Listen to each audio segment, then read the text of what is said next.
need an effective, equitable, efficient international climate treaty. We need it in Paris next year.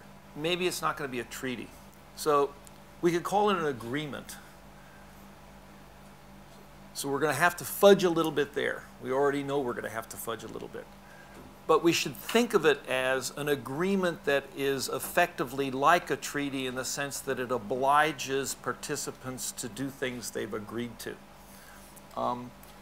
In the advanced economies, we need to immediately launch something I'm going to call a Green New Deal. Something on the scale of a transformation of our economic activities that's equivalent to the kind of rapid changes that were made in our economies in the build up to World War II and the early World War II eras.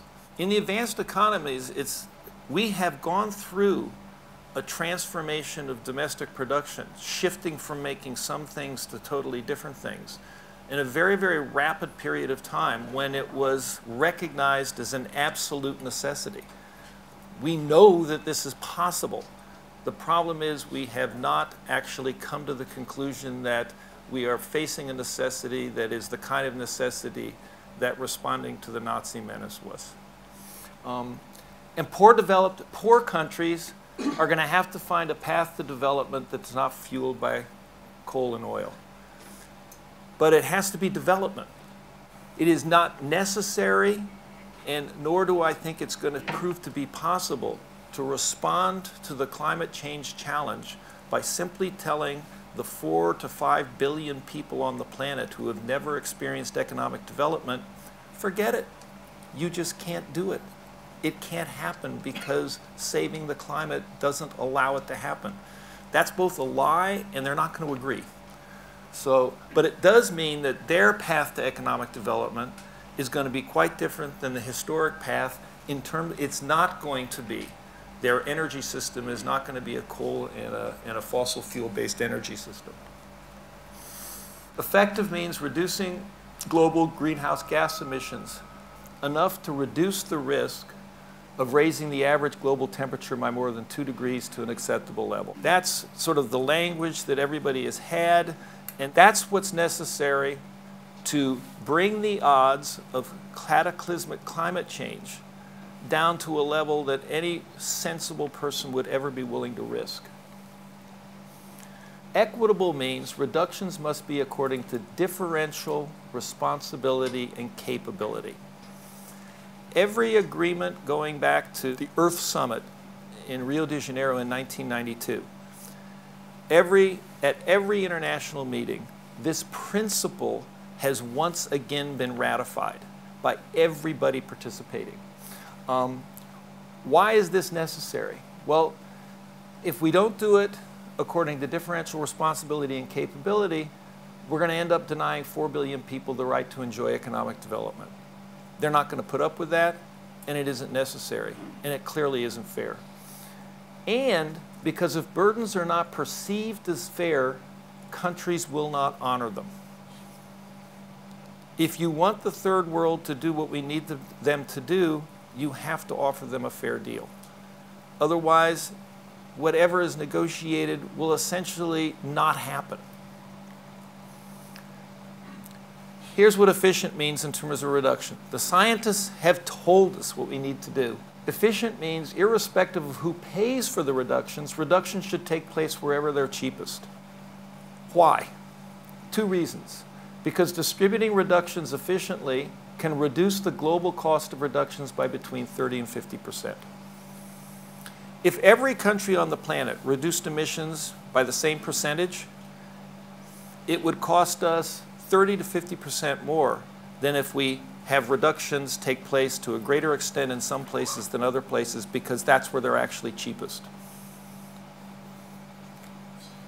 This will lower the cost of political resistance to the amount of reductions necessary. Political resistance comes from how costly is it to achieve the reductions.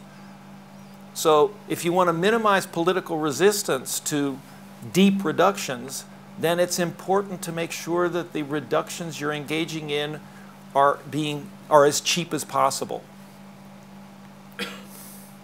Now, this is what the treaty needs to look like, or the agreement needs to look like.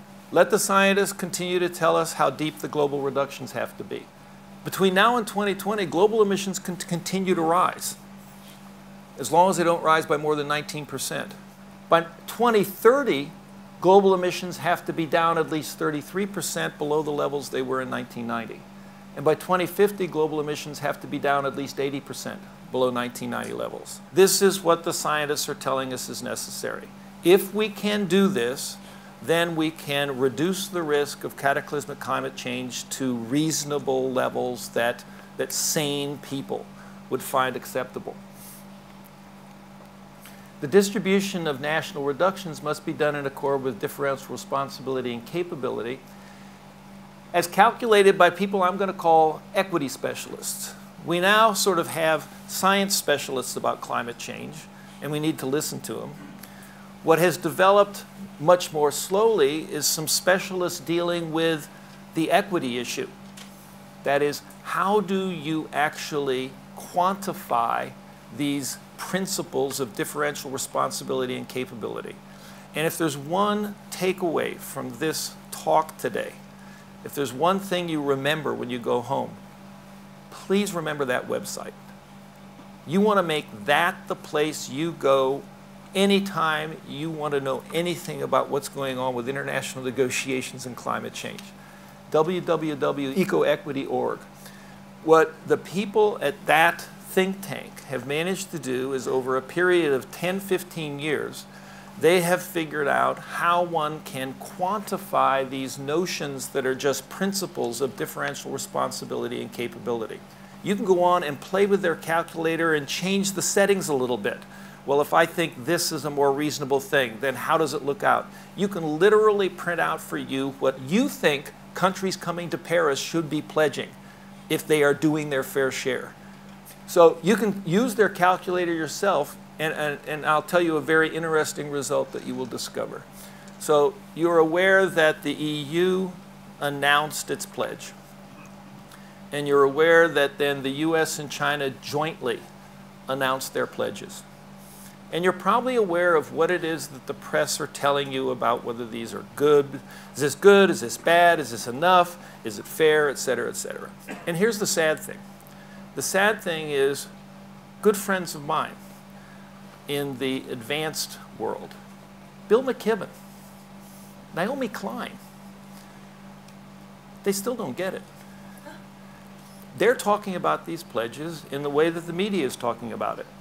And let's just look at this pledge. Look at the US pledge. The US pledge was, we're going to reduce emissions by 27% by the year 2025. And what was the Chinese pledge? The Chinese said, we are going to cap our emissions. We won't let them, we will keep them from continuing to rise by at 2030. By 2030, we promise the Chinese emissions will start coming down. Now, when you look at that on the surface, that sounds like, wow, the US pledge is incredibly more generous, than the Chinese pledge. No.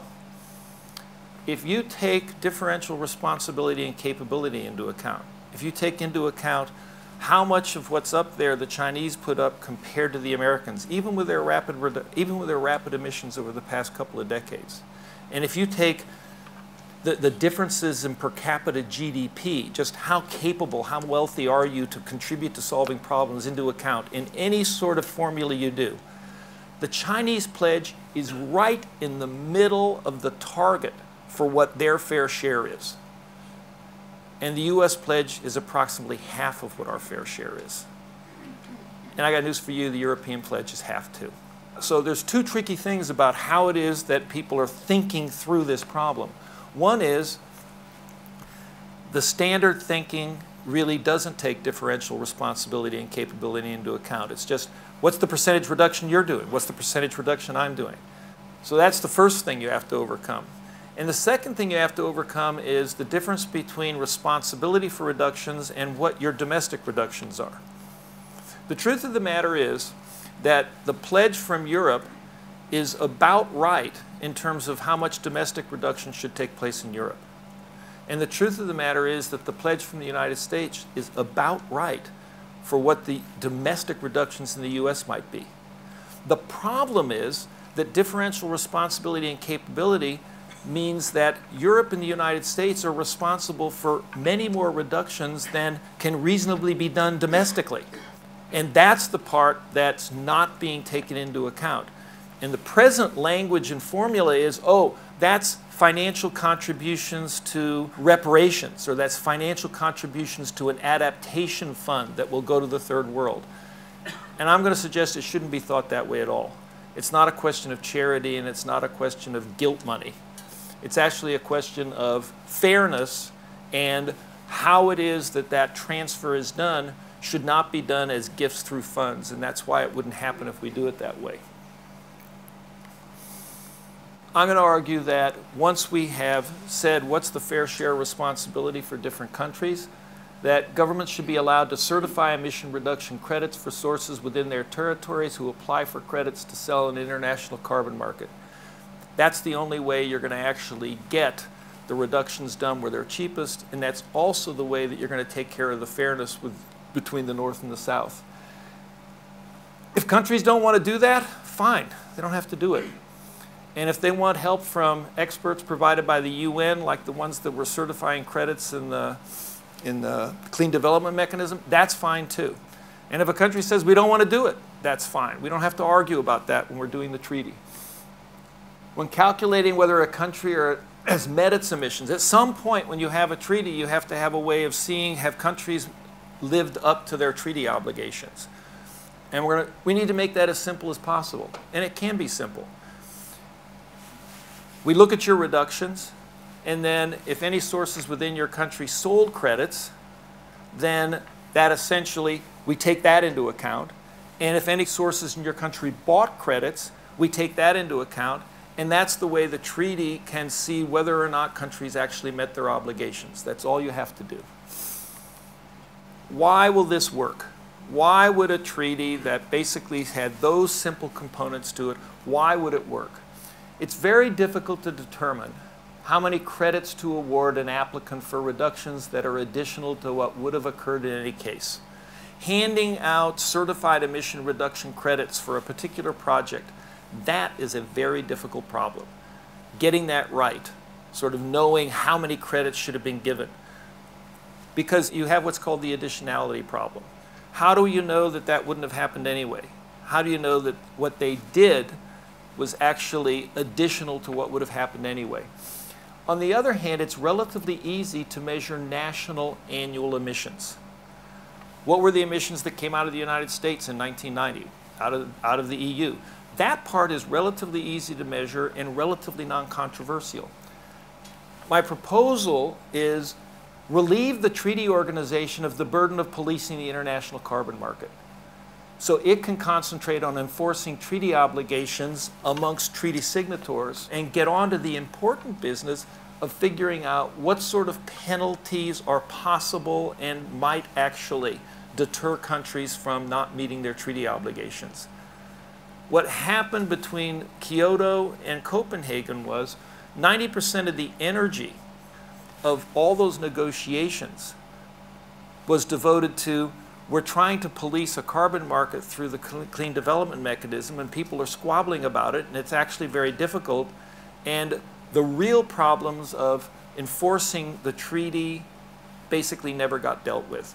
And we have to deal with them, so you want to eliminate unnecessary, contentious problems from the treaty organization's list of responsibilities. If you do this, what will happen if country governments make a mistake and award more credits than they should? And this is a key thing that my allies in the climate justice movement simply don't understand, because they just are lousy economists. As long as national emissions are capped and compliance with national caps are enforced, in other words, as long as the commitment that the country made, as long as they abide by their commitment and that's enforced, any mistakes in awarding credits cannot possibly undermine the global reductions. And that's key. Well, does that mean that if a country awards more credits than they should, that nobody's hurt? That would be rather miraculous. No, somebody's hurt. It's somebody inside that country. It's whoever in that country is going to have to basically plug the hole in the national emission commitment. So if you sell a credit that's undeserved, then that counts against the national emissions. But that just means that somebody else in the country is going to have to reduce emissions more than they should have had to. So it's an internal problem to countries. Let them take care of that. And if they want to take care of that by not even risking selling credits or awarding credits for sale, they can do that too. They'll discover it's well worth their while. And they'll figure out how to do it. And even when they make mistakes, it is not going to harm the rest of us. I think the negotiations over climate reparations, climate debt, technology transfers, and adaptation funds, the problem with all that is it inevitably will yield much less than what is actually deserved and fair. Because charity and guilt are unfortunately far less powerful incentives in today's world than self-interest. But if national caps are set fairly, and that's what we should be able to fight for in Paris, set those national caps fairly.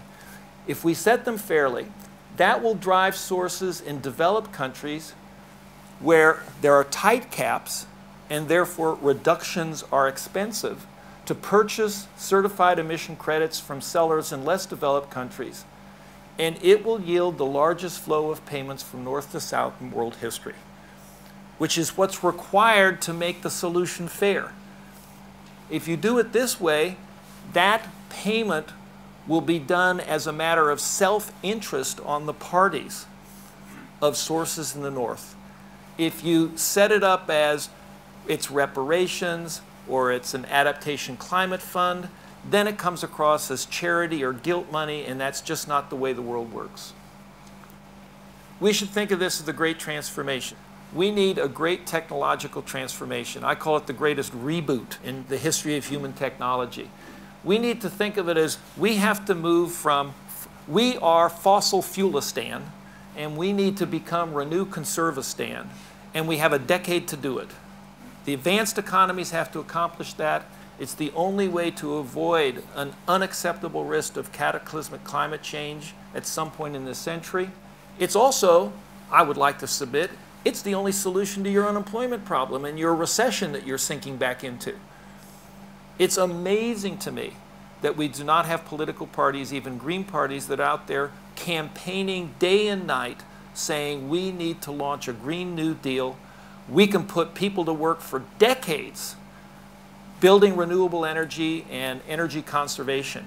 We can employ people and we can save the environment at the same time, and we can't do either without doing the other. So this is more about what does that Green New Deal have to look like? Well, one of the things it has to look like is stimulus, not deficit reduction. As long as you are trapped in a neoliberal mindset about the problem is deficits and debt and we have to have austerity, you are not going to solve climate change and you're not going to solve unemployment problems. It also means that you have to get over the fact that the government can't interfere in the financial markets, that the wizards of Wall Street somehow know best, because it's going to require massive interference in credit markets to make sure that, that savings flow into building renewables and energy conservation rather than whatever the next asset bubble happens to be. LDCs have to develop differently, but if they receive these payments for credits, notice that what they're doing is they're reducing emissions and selling that reduction in emissions. That is the different path to development through fossil fuel reduction use rather than using more fossil fuels. What this slide says is, guess what? Our political leaders aren't doing any of this, which means our real problem is we have to figure out how do you get a massive social movement that will force them to. And here's some of the problems. One is very traditional. Are we going to wake up too late? By the time we figure out that we have the Nazis on the doorstep, is it going to be too late to do anything about it because there's momentum in terms of how this thing actually works, the science works. We have a powerful enemy. I'm very pleased that Bill McKibben has made a major campaign for 350.org saying the fossil fuel industry is not going to give up. They have everything to lose. I'm so happy to say that when I advised him not to be overly optimistic about how successful the divestiture campaign would be, I was dead wrong. It is far more successful than I ever imagined, and that's a wonderful thing. There's a lot of squabbling between radicals and reformers. That's got to stop, or we won't win.